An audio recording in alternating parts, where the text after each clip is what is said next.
episode 93 of Late Night Linux, recorded on the 6th of July 2020. I'm Joe, and with me are Phelim. Hello. Graham. Good evening. And Will. Hello. I can't believe that it's July already. It's just mad. Where is this year gone? The nights are drawing in. It'll be Christmas next. Oh dear. We're going to do some Ask Us Anything questions that we keep talking about doing, but we'll do at least a couple of those later. But let's start with some news. And the first one is that UBports have got a GSI, a general system image, for Project Treble devices. This is excellent news because it means it's going to be significantly easier to port Ubuntu Touch to loads of more modern devices. And so finally, you're not going to be stuck with ancient Nexus 5s and stuff like that. So I'm really hopeful for this.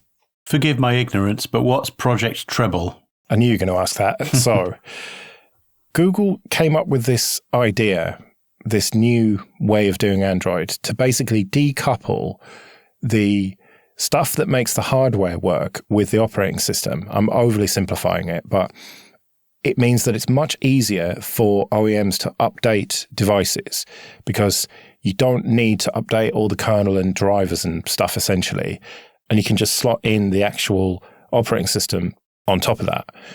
That is massively oversimplified, but it's just a quicker, easier way to update devices.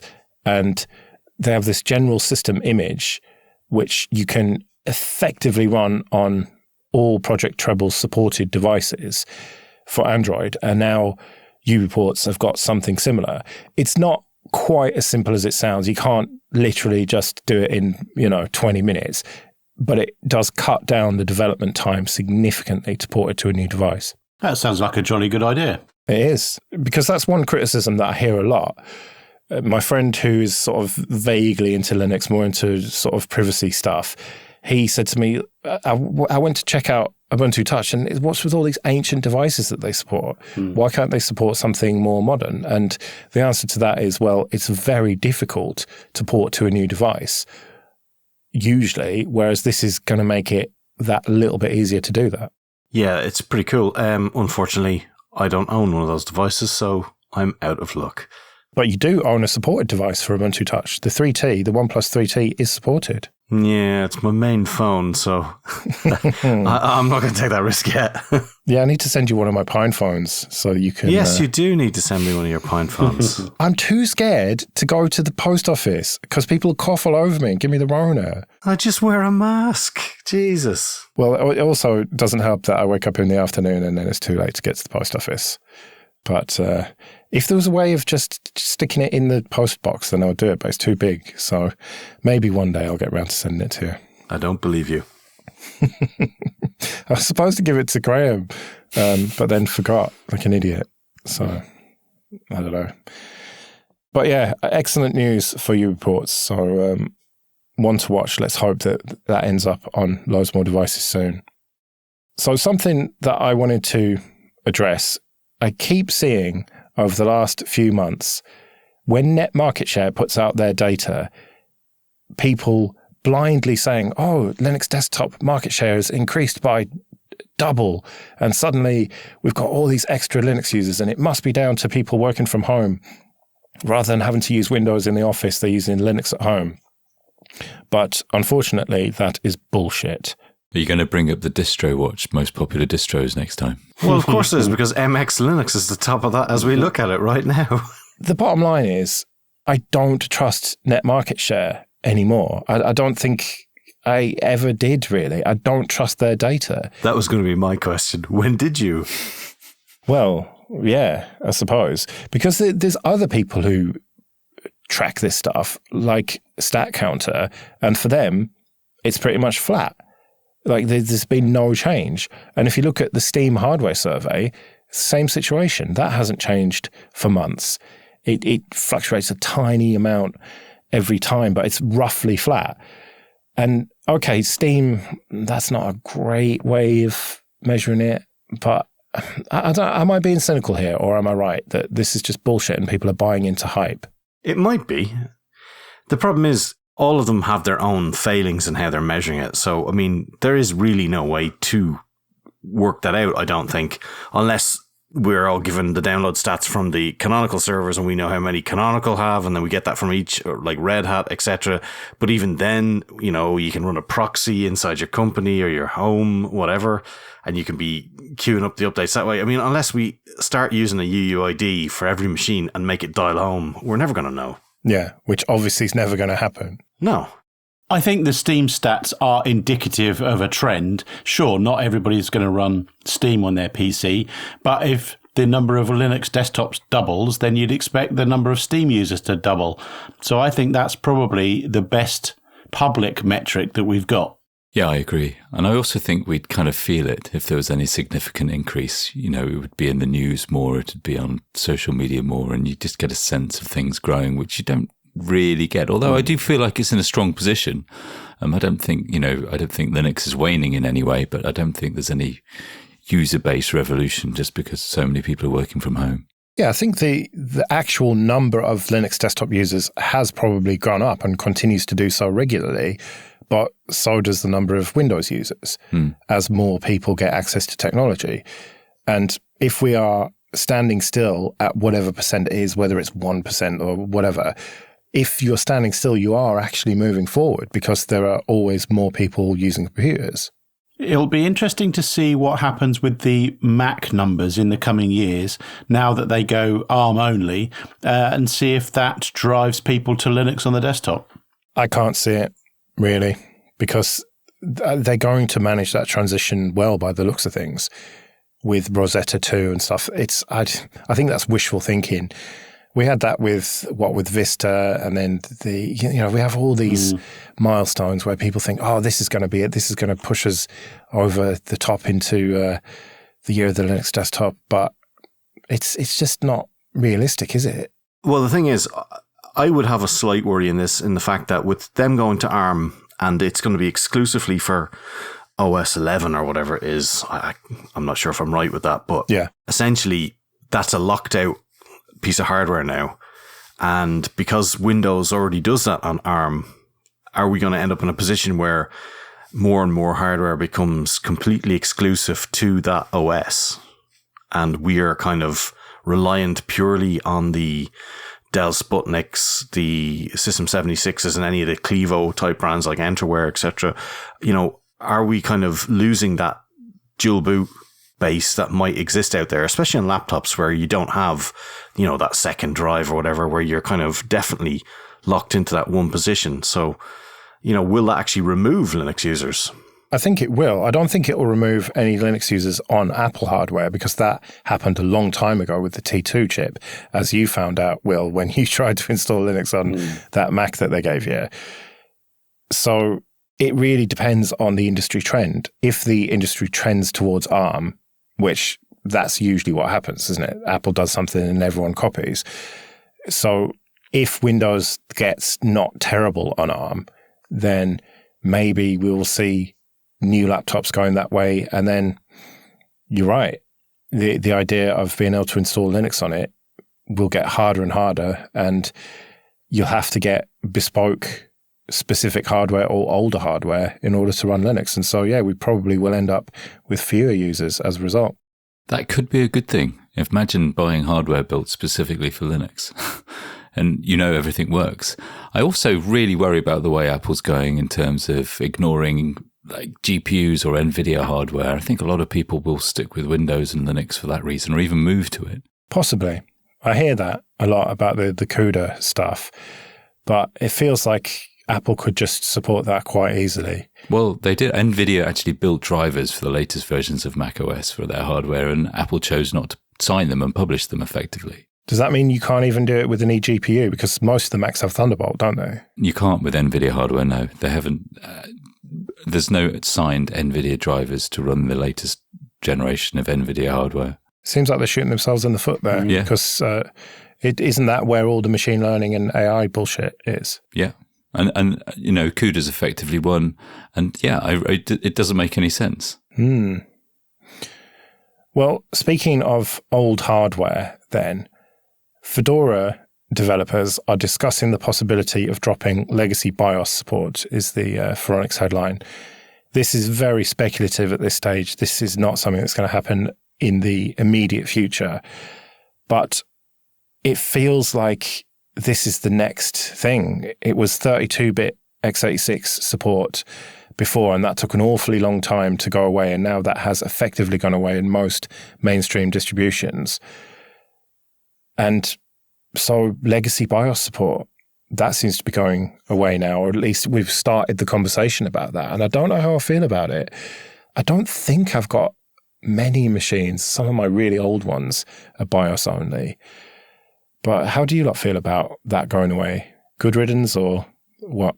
Well, I think my laptop is still a legacy BIOS. I actually don't know what my PC is because I just don't care about booting that often. But VMs, that C BIOS. So, I don't know what they're going to do there. That's an interesting question about the VMs. Presumably there'll be a clever workaround for it. But the old argument here is that if you've got hardware old enough to only support legacy BIOS mode, then you probably don't want the bleeding edge desktop distros anyway. Now that rather falls down when you start talking about XFCE and VMs. But I think there's an element of truth in it that if you've got a machine that absolutely requires BIOS booting, then you probably don't need the bleeding edge latest and greatest. Yeah, I think I agree. And I usually get into trouble by accidentally booting off the MBR when I really mean the EFI bootloader, which messes up Linux when it eventually comes up. So it may simplify things for people. I always use legacy BIOS mode where possible. Of course you do. Of course, obviously. My laptop doesn't support it, and it really annoys me having all those extra partitions and stuff, and having to have a GPT partition table and stuff. It's just, I don't want it, but Intel are forcing that. So it means that any Intel machines, I think after this year or certainly soon, won't support legacy BIOS. So that sucks for me, but I do accept that I'm in the minority here, and most people do want EFI. But I hope that this takes a long time to come in. I hope there's a long tail here before all the distros stop supporting the old hardware and we get to a point where all that old hardware is properly obsolete.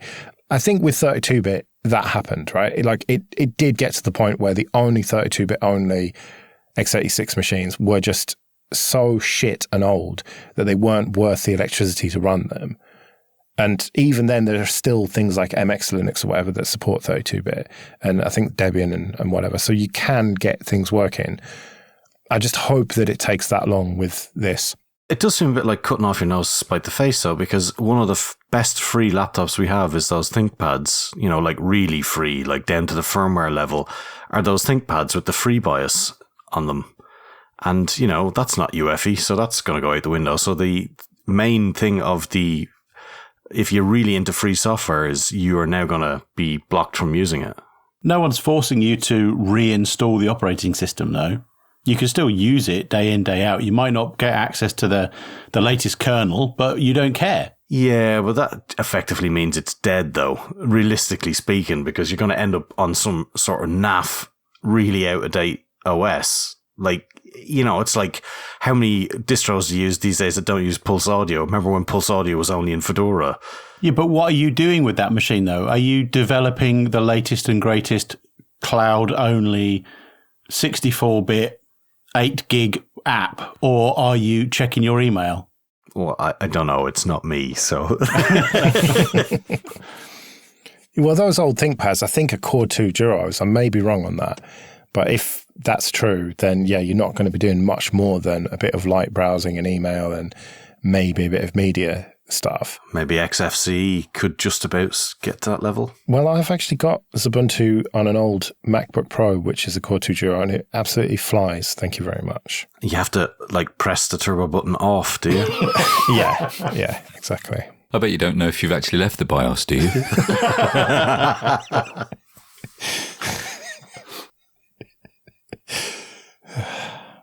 Okay, this episode is sponsored by DigitalOcean. Go to do.co/LNL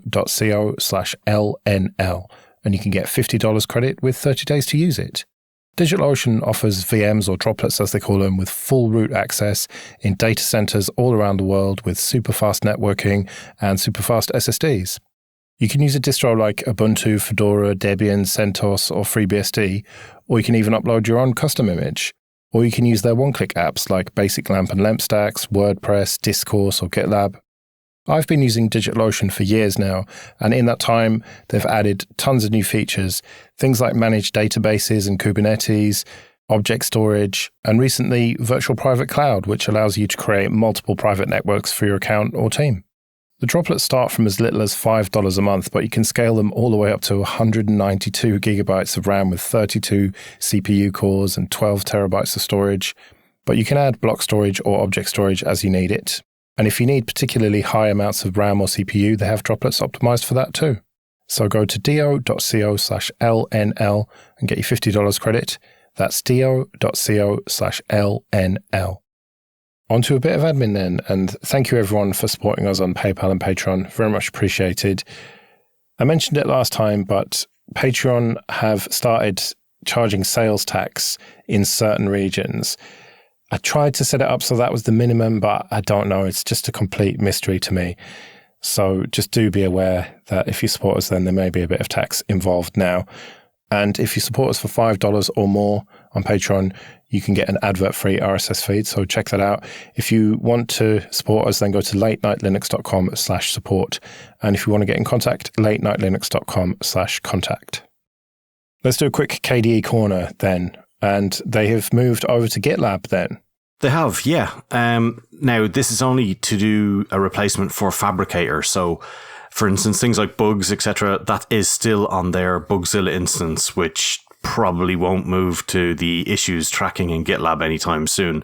And this is their own version of GitLab, so it's self-hosted. But there's a really good write-up on this on the GitLab blog itself, where they go through the fact that they had like 200 applications. There's about 2,600 projects, and it's just insane the size of this thing. So it's really good. And they worked a long time ago with the sysadmin team to plan out doing this, running small tests of various projects separately to make sure that everything worked out the way they wanted to. And hopefully this will give people a better view into getting involved and stuff, because it's obviously a nicer interface and it's well more supported. And potentially a template for other people to move to a self-hosted GitLab then. Yeah, and GitLab themselves seem to be opening far more stuff up. So they, any sort of reservations people may have had about the fact that, it's open but not quite, well, they seem to be answering those. We'll have to obviously see how they go in future, but it does seem to be quite a good project. All right, and what's this modern process management on KDE? So a lot of modern applications, especially if they're say a Flatpak, will have a lot of processes that don't appear to interrelate to each other. As in, KDE doesn't know that, say, the Flatpak of Spotify has about 9 processes running. It just knows them as separate individual processes. So the KDE developers have been adding metadata to those and using the C groups is the way that we group those together on a lot of modern systems. And systemd is the arbiter of all those. And they have integrated all that into the process listing. So you'll be able to then manage the processes properly where the slices are there. You'll be able to rechange the percentage of how things interact properly. And they have, and as well as GNOME, have also upgraded a lot of the stuff there. So they're making a movement on that to actually get modern process management on the desktop. Surely modern process management is just make it all one process, one thread, so that when it crashes, everything just dies. That is the GNOME way. So there's a good write-up there for people to look at, and people can actually help out if they're using systemd. They can actually run a few commands, make sure that things are actually showing up correctly in it. And anybody, say, for instance, the BSDs don't need to worry. The current way of things tying together is still there, so it's not going to break for any people that are using a non-systemd system. Okay, this episode is sponsored by Entroware. Go to entroware.com, and they are a dedicated Linux computer seller based here in the UK, and they ship their computers with Ubuntu or Ubuntu Mate pre-installed. They have a huge range of laptops, from affordable ones which are ideal for email and browsing, all the way up to real powerhouses with dedicated graphics and even desktop-class CPUs in them. Almost everything's configurable with the amount of storage and RAM and what CPUs they have. And if you can't find something that's exactly right for you, then do get in contact with them and they'll do you a custom order. They also have a couple of servers and a range of desktops, including a small form factor machine and a really nice all-in-one. They ship to the UK, Republic of Ireland, France, Germany, Italy, and Spain. And if you do buy one of their machines, then there's a little drop down at checkout. You can select Late Night Linux and they'll know that we sent you to them. So go to entroware.com for all your Linux computing needs. Right, let's do some of the Ask Us Anything sensible questions then. The first one is from W. Shah, and this is, what do you think about interviewing someone from the commercial RISC-V community, like someone from either Low Risk or Sci5? Well, that sounds like an excellent idea, but it also sounds like a lot of effort to set up and organize. But yeah, sounds good. We should definitely do that. So Kev asks, what would it take for you to stop using Linux entirely? Assuming Linux doesn't go anywhere. So what I'm saying is, what would it take for you to choose Windows or Mac over Linux? This is a sensible AMA, so sensible answers would be appreciated. In brackets, failing, and then a smiley face. I resemble that statement. So, yeah, what would it take for us to stop using Linux if Linux was still around? So, I mean, I guess we have to quantify it. Like, stop using Linux. Does that mean I can't use it on a VM on a Windows machine or something like that? Let's assume this is desktop-wise. So, no, I think if you're running Windows or Mac OS or whatever it is, OS 11 now, you can run it in a VM still. Oh, then it doesn't matter. Because I've done this already. I had to work for a company and they used AD everywhere and had to use Windows. But I mean, essentially it became my VirtualBox booting machine. Well, so you just boot full screen and then just not even interact with Windows ever? Yeah, no, exactly. But that sounds too easy. It sounds like they were trying to elicit a bit of a better response, as in, like, I don't know, Tim Cook joins forces with the Bill Gates Foundation to outlaw Linux, and anybody caught using it is shot in the face. No, Linux is still around, according to this question. And so it's a case of what would it take? For me, it would be not Windows, because that's terrible, but if macOS became open source and I could run it on my own hardware and it became like a proper open source project, but still had all the support for all of the proprietary stuff that's handy to have, like Adobe and whatever, then I think potentially I might think about moving over there. Yeah, there are features that you can only get by putting a lot of people and spending a lot of money with a very clear product goal in mind. And I think that's where Linux falls down, is that it's a great big melting pot, and you don't have, with the exception of perhaps of Canonical, you don't have that one leader saying these are the features we absolutely must have. And so with Mac, you do get some nice features. One of which that I saw talked about today was the ability to migrate from an old machine to a new one, and it brings everything across. Now, there are bash scripts and people have tried this before, but it hasn't really worked perfectly. And apparently this thing works perfectly. The flip side is that you have a whole load of bugs that are seemingly not important enough to work on because the product team are commanding everybody to work on these new features. And so annoying little bugs creep through. And so for me, it would have to be a machine that had a proper command line that worked like Linux, but also had the ability for me to go in and fix a bug that was annoying me, or join forces with other people to fix a bug that was annoying me, rather than only get what the people in power have decided I should get. It sounds like maybe with macOS you could have got on with it if it was open to other shells and other window management, because that was what put you off it. That's never going to happen, though, because they love to be, the magical OS, where everything is perfect the way they're telling you it's to be perfect, and you're not going to decide for yourself how things work. It's a very top-down way, I find. Well, yeah, and that's why my idea of it ever being open source is just fucking ridiculous. It's just never going to happen. I think for me also, it depends on the application that I need to use. If I want to make music, then sorry, but I'm using Windows for that. it's not connected to the network, but all the theme tunes that I've ever, write the theme tune, sing the theme tune that I've ever made have been in Windows. When I started the new show, I had to record some music for that. There's no way I'm fucking around trying to do that in Linux when I can just boot into a Windows partition and just get it smashed out in, a couple of hours. Is that why all the ID3 tags have made in Windows 3.1? No, that just comes with XFCE.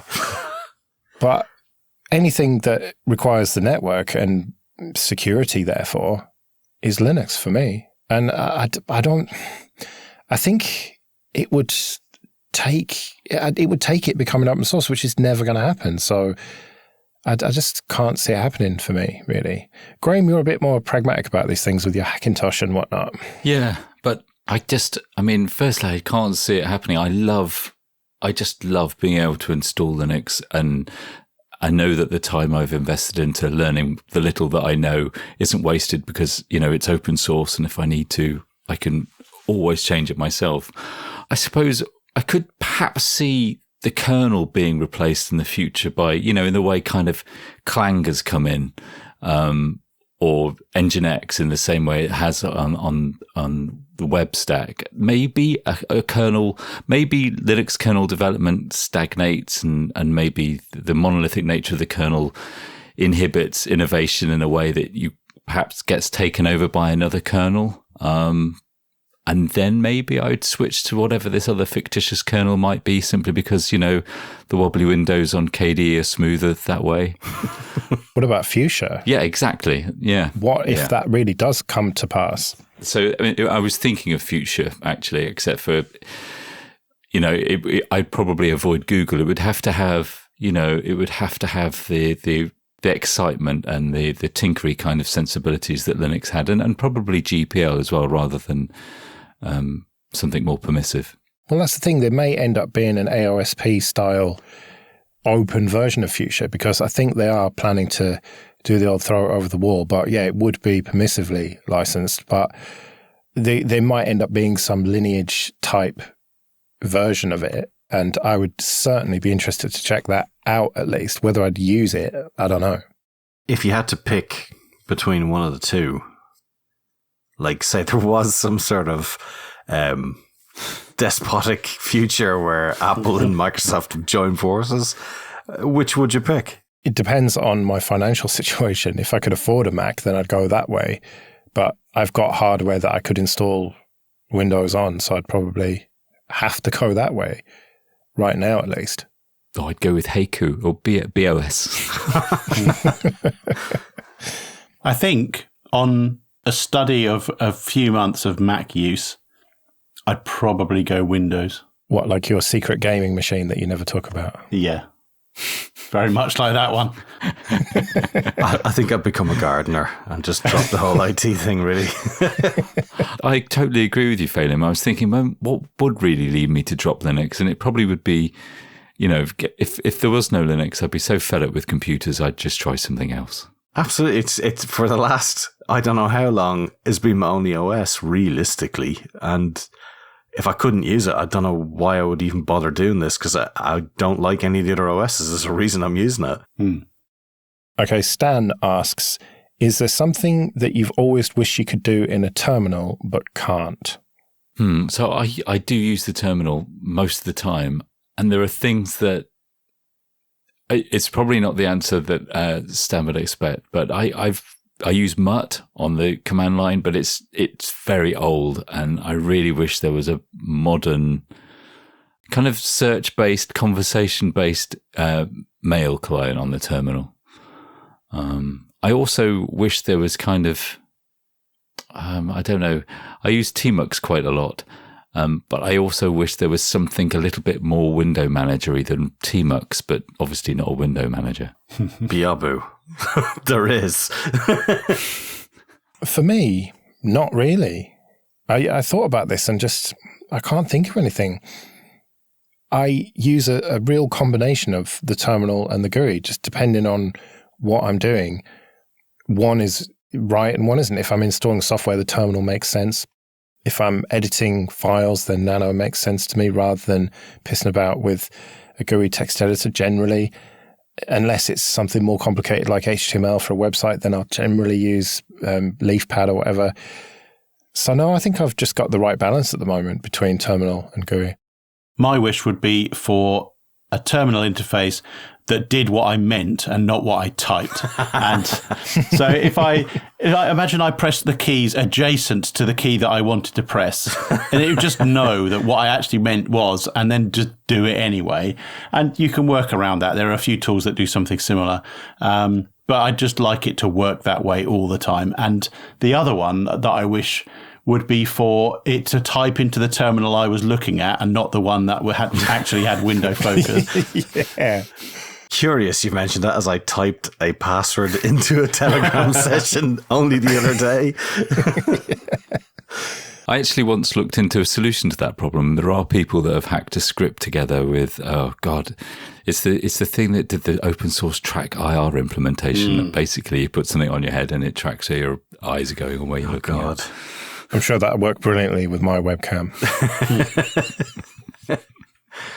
I wish I could remember all the feckin' shortcuts. Like, I used to work with a guy who he literally knew all of the shortcuts for things, like Control U, Control K.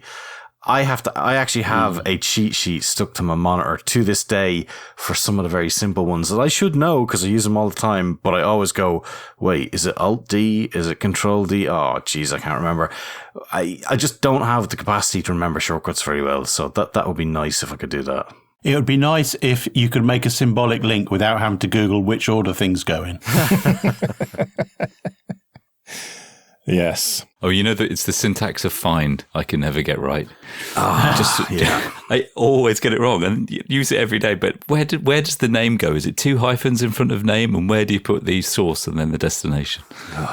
If it would just automatically either capitalize or not the -R in various commands, that would be handy as well. SSH, SCP, you bastard. The -P for port.